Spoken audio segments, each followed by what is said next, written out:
I seek refuge with God from Satan the outcast. In the name of God, the gracious, the merciful. Peace, blessings, and mercy of God be upon you. And welcome to another session in Common Sense Lessons from the Qur'an.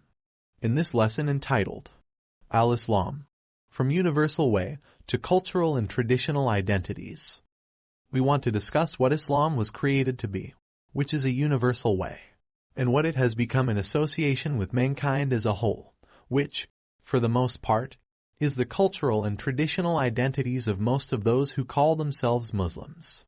Before we begin, I would like for you to understand that when I use the word religion, I am referring to a way, or Deen, that any person or group of people may follow, in which an object or objects of worship have been established. Now, let us begin with verses from the Qur'an. In chapter 3, the family of Imran, verse 19, we read, Indeed, the religion in the sight of Allah is Islam. In chapter 3, the family of Imran, verse 85, we read, And whoever desires other than Islam as religion, never will it be accepted from him, and he, in the hereafter, will be among the losers. In chapter 5, the table, verse 3, we read, This day have I perfected your religion for you, and completed my favor unto you, and have chosen for you as religion, Al-Islam. Islam, as a universal religion, is broader than life as we know it or can ever imagine it to be, as it was created by the Creator of all people, places, and things which are known and unknown and seen and unseen by mankind. Therefore, it is solely God's right to decide which limits are to be placed upon His creation. Although He knows that we are inclined to transgress the boundaries of those limits, He commands us not to do so, and thus we should strive not to do so. Within those boundaries, we have the God-given right to tailor our lifestyles to suit our peaceful and submissive existence on earth. The limits of the boundaries are relative to who we are, where we are, the environment around us, how we use the environment around us, and how we coexist within it. By God's will, it is those things mentioned that produce our distinctive features, characteristics, habits, needs, desires, etc.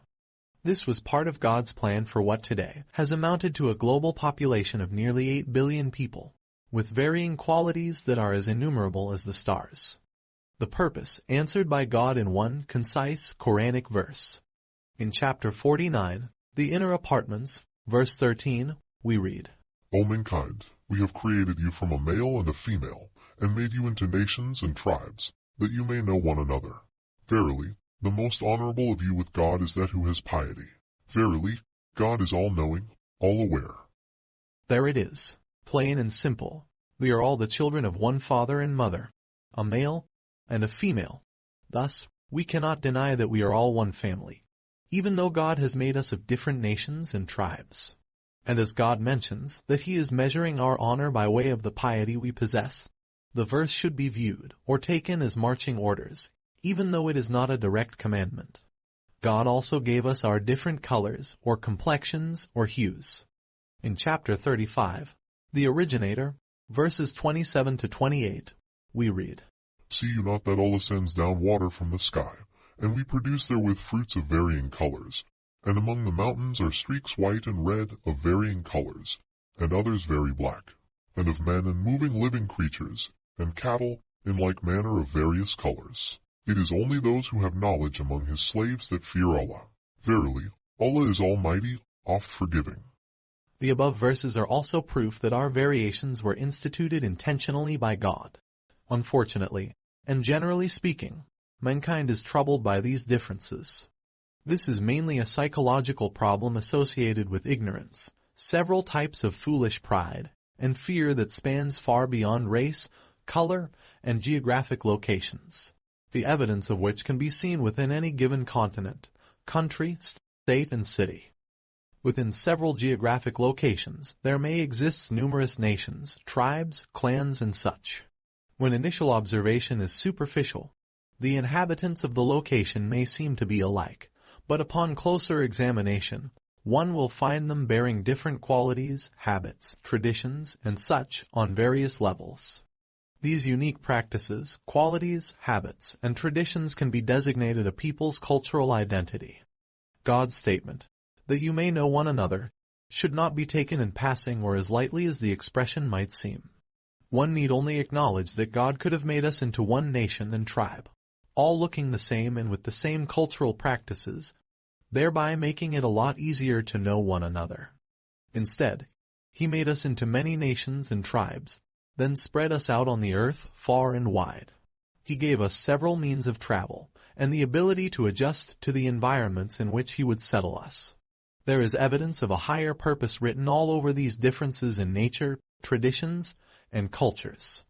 When getting to know one another, we begin to discover a seemingly endless array of lifestyles, abundant in qualities, knowledge, skills, diets, inner and outer beauties, and much more. We live in different climates and elevations and practice different codes of conduct. These qualities have become a means of life support, which aid in our survival and existence on the earth. They also support our relationships with our Creator, as well as our fellow human beings, as each people's unique qualities and abilities offer support to another people's unique qualities and abilities, which is due to there being areas in knowledge and ability where we all fall short to some degree.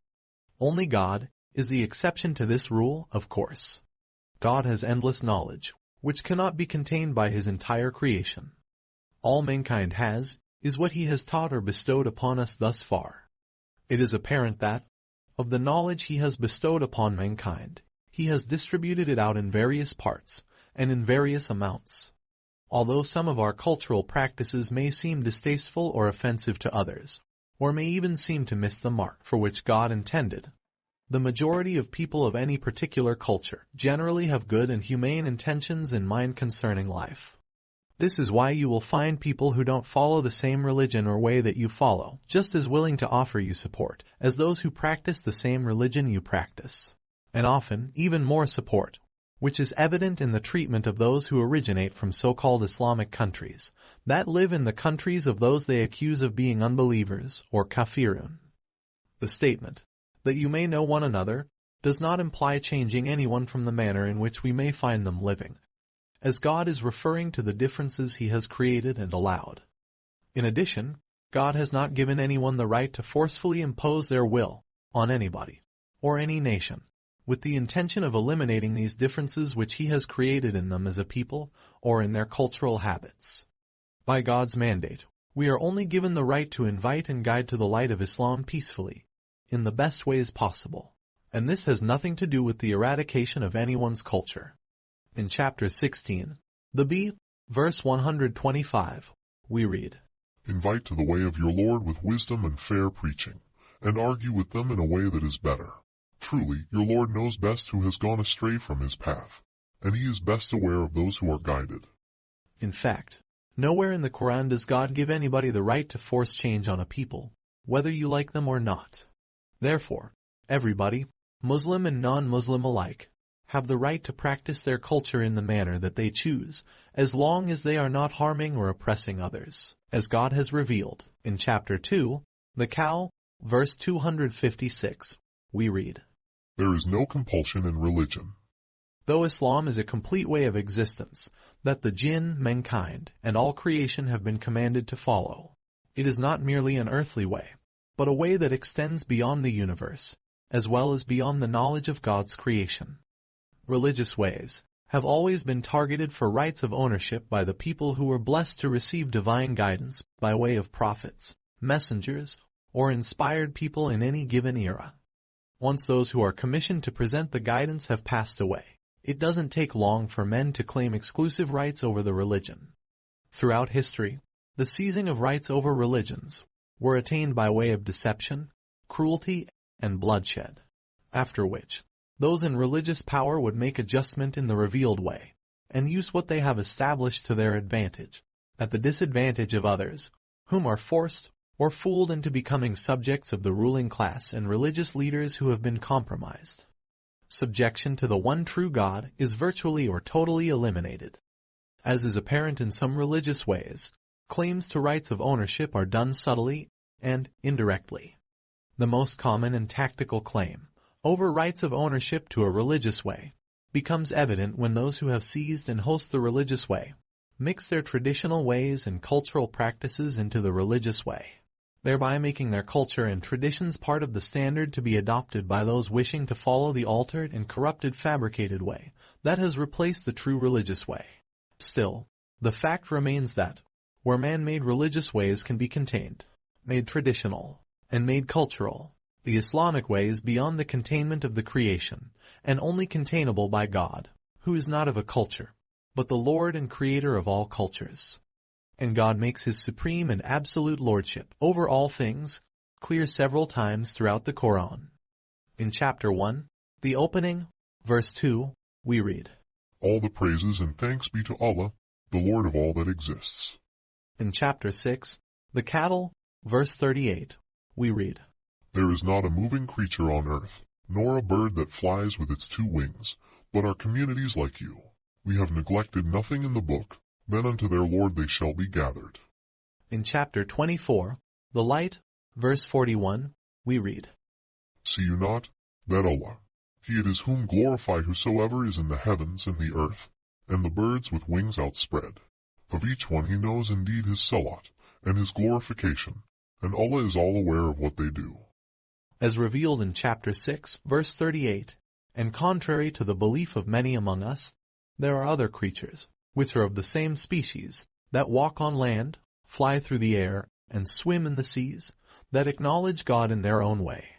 In addition to this, each species has different communities, that operate under similar, and different laws and practices, which can be considered their traditional and cultural habits, and all glorify their Lord in their own way. According to the Qur'an, the universal culture is one, just as the basic innate qualities, habits, and traditions of mankind is one. And though our world might seem great and enormous, it is actually microscopic in comparison to the universal way. It is also immeasurably smaller than microscopic, when compared to the overall Islamic way and all that God has created.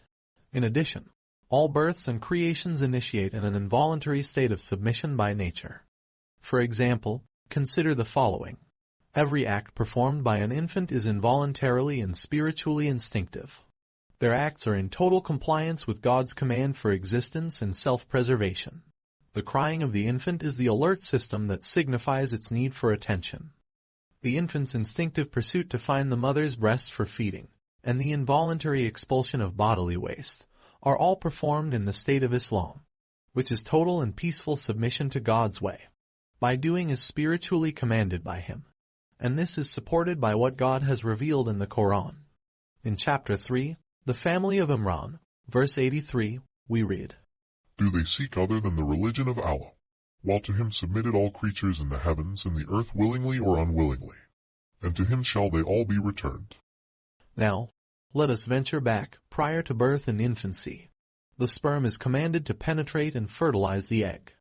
The fetus is under command to sustain itself by feeding off the nutrients provided by the mother, that it may grow and develop in the womb.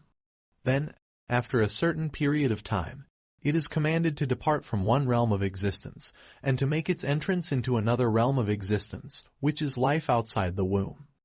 As the child grows, he or she loses the indifferent glances, and recognition develops as the first stage of discernment is being established. Sometime after, the child starts to perform the acts of crawling, trying to stand and to walk.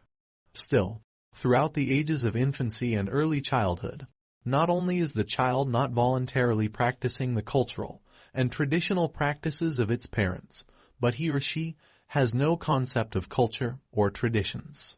Hence, no matter what continent or country in which the child is born, no matter its race or the religious way the parents follow, the infant is oblivious to such things. Yet, the child's initial stage of life is in total submission to a higher authority, and he or she is thus Muslim by nature of creation. Regardless of where the Creator decided he or she would be born, or to whom he or she would be born, this stands as proof that no race, nation, gender, or culture can have rights over Islam. But, by God's will and command, Islam has rights over all beings and cultures practiced by mankind.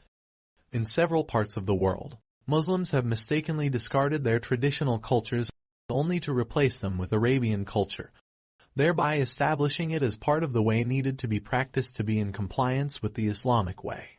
Thus, we are altering Islam from its true universal nature, which is diminishing its God-intended effects on the people of the world, both Muslim and non-Muslim alike. This is something God has made clear. In chapter 30, the family of Imran, verse 30, we read, So direct your face toward the religion, inclining to truth, the nature made by Allah, upon which He has created all people. No change should there be in the creation of Allah. That is the correct religion, but most of the people do not know. For many of us, assimilation to Arabian culture and traditions, in our beings or presence, may be a result of our not liking who we are as a person or as a people. Still, by presenting Islam in a way other than what has been revealed in the Qur'an, we've masked Islam to look like one nation's or people's traditional and cultural ways. This is the same act that is undeniably visible in Western Christianity followings and practices. Prophet Jesus, son of Mary, his disciples, family and followers, did not dress in contemporary European fashion, nor were they addressed by the so-called Christian names used by Westerners today, which are in fact European names. Associating European names with Christianity and recognition of having embraced Christianity and accepted Christ as your Lord and Savior was determined long after Prophet Jesus was taken up by God. And, until this day, the leadership of Christianity, which is actually the ownership of Christianity, principally rests in the hands of the Roman Catholic Church. This is not the way, or Deen, practiced by Prophet Jesus as revealed in the Qur'an. It is the religious way that Prophet Jesus will deny on the Day of Judgment. In chapter 5, the table, verse 116, we read, And when Allah saith, O Jesus, son of Mary, didst thou say unto mankind, Take me and my mother for two gods beside Allah? He saith, Be glorified, it was not mine to utter that to which I had no right. If I used to say it, then thou knewest it. Thou knowest what is in my mind, and I know not what is in thy mind. Lo, thou, only thou, art the knower of things hidden. Also, just as the continued growth of Christian followers hasn't been hindered by the misguided leadership and practices of the Church, neither has the growth of Islam been hindered by similar misguided leadership and practices of the mosques. And though both religious ways have as their origins prophetic revelation, both have become extremely weak, confused, superficial, and material in nature of practice. To understand how believing Muslims became just as, or even more misguided than the Christians, it might help to understand Arabian culture and traditions before and after the adherents of Islam. Prior to Islam, the Arab nations, which consisted of numerous tribes, were generally extremely warm-natured, welcoming and hospitable to friends, neighbors, and guests. But they also had their dark side that produced extremely hard hearts in many of them. They were a nation of unbelievers. Thus, they were also steep in sin, committing abominable, sacrilegious, and unimaginable atrocities against non-Arabs and Arabs alike. They lived in the midst of tribal blood feuds, fornication, adultery, prostitution, murder, female infanticide, lying, alcoholism, idolatry, and such. And all of what was just mentioned is proven in the Qur'an. Still, they considered themselves to be honorable men to such a degree that many of them still speak with honor of their pre-Islamic ancestors today, most of whom were actually the hell-bound unbelievers of that era. In chapter 2, the cow, verse 170, we read, And when it is said unto them, Follow that which Allah hath revealed, they say, We follow that wherein we found our fathers. What, even though their fathers were wholly unintelligent and had no guidance?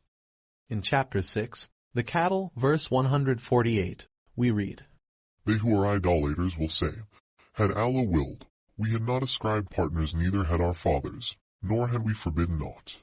Thus did those who were before them give the lie till they tasted of the fear of us. Say, Have ye any knowledge that ye can quote for us? Lo, ye follow not but an opinion, lo, ye do but guess. Their waywardness has also been established in several ahadith and biographical books on pre-Islamic times. It is their history, a history which has resurfaced and re-established many of its evil ways that are clearly visible today. This is not to say that there weren't honorable men and women among them prior to the advent of Islam, but such honor would have been determined in association with worldly acts of appreciation, or those for the purpose of gratifying false gods, or no gods at all. In other words, To accept that unbelievers ever had the ability to be honorable in the eyes of God, as many among mankind do when referring to their ancestors, is to accept that unbelievers always have the ability to be honorable in the eyes of God. The question is, can one find honor in hell? Besides, by Quranic accounts, many nations were destroyed as a result of the so-called honorable among them being astray. In chapter 7, The Heights, verses 65 to 66, we read, And to the Ad people, we sent their brother Hud. He said, O my people, worship Allah. You have no other God but Him. Will you not fear? The leaders of those who disbelieved among his people said, Verily, we see you in foolishness, and verily, we think you are one of the liars. In chapter 7, The Heights, verse 90, we read, The chiefs of those who disbelieved among his people said, If you follow Shu'aib, be sure then you will be the losers. I doubt that a nation has ever existed that hasn't considered some of its most evil and wicked men to be among its most honorable. This has been a fact throughout the history of the world that remains evident until this day. That being said, the pre-Islamic Arabs wore jalabiyah, turbans, and basically dressed the same way they dressed after embracing Islam, which is the way they continue to dress. Prior to their submission to Islam, their names were Sa'id, Omar, Amir, Khalid, Abdullah, Jamila, Amina, and Latifa, to name a few, just as they are today. The pre-Islamic Arabs made a corrupt form of pilgrimage to Mecca, and within Mecca, they made tawaf around the Kaaba. They were worshipping idols, and even kept their idols inside the Kaaba itself. Though they look like the Arabs of today, and dress like the Arabs of today, and had names like the Arabs of today, they were clearly unbelievers, or kafirun. But though existing during the same era, we can exclude the Jewish Arabs and some of the Christian Arabs from being among those who practice unbelief, though they lived among those who did. In fact, the Jews, Christians, Zoroastrians, and those of several other religious practices chose modesty and humility in dress, as well as respect and kindness in deed, during the pre-Islamic and early Islamic era. This was actually occurring while many of the pagan Arab nations were still in the state of ignorance and operating far outside the confines of Islam. This is the way the Arabs themselves, by way of historical accounts, tell their story. It may even be a fact that the viewer of this video has come across several of such ahadith stories, as such stories are not hidden facts, just those that are overlooked and excused by believing Muslims who are not Arabs or of Arab descent. The point I am establishing is this. After Islam was embraced by the pagan Arabs, who would become Muslims and believers, God only obliged them to give up their evil and sinful practices and follow the Islamic way in word and deed. God did not command them to give up their names, their culture, or their traditions, as long as they weren't cruel, obscene, unjust, or blasphemous. This being established, I want to ask you some questions, with God as the witness of your answering truthfully. During the pre-Islamic era, if you were an idol worshipper wearing a jalabiyah, kameez, jilbab, burqa, turban, hijab, or niqab, would your clothes, as just mentioned, have been considered kafir or unbeliever dress because you were an unbeliever? Then, after embracing Islam, the same clothes have become Muslim or Islamic dress because you embraced Islam. And, if your name was Sa'id, Omar, Jafar, Abdullah, Jamila, Amina, or Latifa, and if you were worshipping any of the 72 false gods that were kept in the Kaaba, or the ones that were not kept in the Kaaba, would your name, as those mentioned, be considered a kafir or unbeliever name, and after embracing Islam have become a Muslim or Islamic name? Do you consider the Arab Jews and Christians who have been living in several Arab countries for centuries until this day, who wear the same and similar dress as the Muslims and go by the names as Arab Muslims, to be wearing kafir dress and going by kafir names? I am sure that as a result of your common sense you have already worked out the answers to these questions. Now the questions is, are you going to deny and compromise your common sense? Or are you going to accept the truth that God has made evident by way of your common sense, almost as immediate as you heard the questions? That is to say that, if the clothes and names are kafir before submission to Islam, then they are kafir after submission to Islam, and were thus created kafir clothes and names. The truth of the matter is that the clothes and names are traditional and cultural. In fact, very little about Arab culture and tradition has changed from the time before their acceptance of Islam until the present, to include appearance, names, language, clean habits and social life. The main changes they had to make to be in compliance with Islamic law was dropping their corrupt ways, sacrilegious submissions and practices, their ill treatment of females and their fellow human beings, and the senseless ongoing tribal feuds. Today, it is evident that they have also changed with the times, in dress, in the use of Western modes of travel, and in the enjoyment of ultra-modernized living facilities, which they take pride and pleasure in, as it makes life a lot easier and comfortable for those who have the means to incorporate such lifestyles. God has clearly laid out the manner of dress for mankind, and it has nothing to do with any specific culture or tradition. In chapter 24, the light, verses 30 to 31, we read, Tell the believing men to lower their gaze and protect their private parts. That is pure for them. Verily, Allah is all aware of what they do. And tell the believing women to lower their gaze and protect their private parts and not to show off their adornment except only that which is apparent, and to draw their veils over their bosoms, and not to reveal their adornment except to their husbands, their fathers, their husbands' fathers, their sons, their husbands' sons, their brothers or their brothers' sons, or their sisters' sons, or their women, or the slaves whom their right hands possess, or old male servants who lack vigor, or small children who have no sense of the shame of sex. And let them not stamp their feet so as to reveal what they hide of their adornment. And all of you beg Allah to forgive you all, O believers, that you may be successful. In chapter 33, the clans, verse 59, we read, O Prophet, tell your wives and your daughters and the women of the believers to draw their cloaks all over their bodies. That will be better, that they should be known so as not to be annoyed. And Allah is ever oft forgiving, most merciful. Shameful clothing, like shameful names, exists throughout the world. There is not a people of any culture or tradition who can deny that they haven't existed back to Adam, Eve, and leaves, which were the first dress after shame was realized. The dress of several cultures and traditions, even those of the USA, are quite capable of meeting God's commandments in the manner of covering our adornments properly. No one is bound by Arabian cultural and traditional dress in the verses read or any place in the Qur'an. Though, it is far from my right to tell anybody how to dress, what to call themselves, or what to name their children. I feel very confident in saying, to give any individual culture or tradition preference in, to, and over the Islamic way, as ordained by God, is akin to giving them indirect ownership of Islam, or the appearance thereof. This is among the worst innovations and forms of deception that has been ascribed to God's Islamic way, as God has revealed. In chapter 7, the heights, verse 26, we read, O children of Adam, we have bestowed raiment upon you to cover yourselves and as an adornment, and the raiment of righteousness, that is better. Such are among the signs of Allah, that they may remember. The raiment of righteousness cannot only be worn, as righteousness transcends dress by leaps and bounds. What makes one better than another is only as God has said.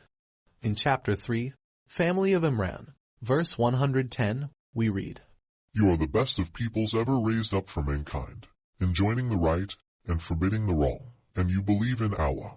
And had the people of the scripture believed, it would have been better for them. Among them are some who have faith, but most of them are disobedient. Let us be clear about the verse just read. The best people raised up for mankind do not exist today. They existed during Prophet Muhammad's lifetime as a prophet and messenger. Most of the people of the scripture were disobedient at that time. That means the majority of them weren't obeying God. Today, the same disobedience can be applied to the believing Muslims. But, God willing, I will prove this along the way for those who haven't realized it yet. To continue, Islam, as a universal religion, gives every being the right to be himself or herself regardless of race, nationality, or locale. We are doing ourselves, our children, our families, our people, Islam, and, most important, God, a disservice by trying to be that which we are not, or that which He has not created us to be. It is a form of self-denial and self-deception.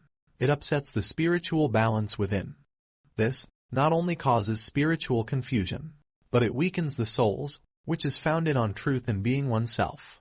This becomes evident in our actions, as we become actors and actresses, playing parts in roles given to us by men, not God. Roles that we try to pass off as the norm, when deep down inside we know that it isn't so. Even before God created us, He knew in what era and country we would be born. He also knew what the existing lifestyle of that country would be at the time of our birth, and what it would become. Many of us fail to recognize the broader picture and purpose of God's final messenger, who was sent to re-establish God's Islamic way, as a guide, a final warning, and chance for salvation. As a result of overlooking the big picture, which is clearly laid out in the Qur'an, many of us non-Arab Muslims have deceived ourselves, and have unwittingly taken up positions which would have most of mankind believing that Islam is a religion established by Arabs, for Arabs, and for those who want to conform to an Arabian appearance and lifestyle. In doing so, believing Muslims may have unintentionally assumed positions of deception where the religious way of Islam is concerned by misrepresentation of it. As believing Muslims who are not Arabs, we are not obliged to look like Arabs, or behave like Arabs by attaching their cultures and traditions to our lives. We are not obliged to dress like them, or take Arab names. Our Lord has made this clear in His final revelation. In chapter 3, the family of Imran, verse 19, we read, Indeed, the religion in the sight of Allah is Islam. In chapter 3, the family of Imran, verse 85, we read, And whoever desires other than Islam as religion, never will it be accepted from him, and he, in the hereafter, will be among the losers. The question is, are you accepting Islam as your religious way, as ordained by God? Or have you taken Arabian culture and tradition as a substitute for the Islamic way? In conclusion, Islam wasn't created or designed to favor one culture over another culture, nor was it designed to favor the traditional ways of one people over another people's traditional ways. As a universal way, Islam was created to govern all cultures and traditional ways, and as long as any people are within the boundaries set by the Creator of the universal way, which He has revealed by way of His prophets, messengers, and scriptures, such people are free to live their lives as they please. May God increase us in knowledge, wisdom, and understanding of the way He has guided us to follow. May He guide us to the acceptance and honor of the differences He has created in us and of us. And may His peace, blessings, and mercy be upon us all.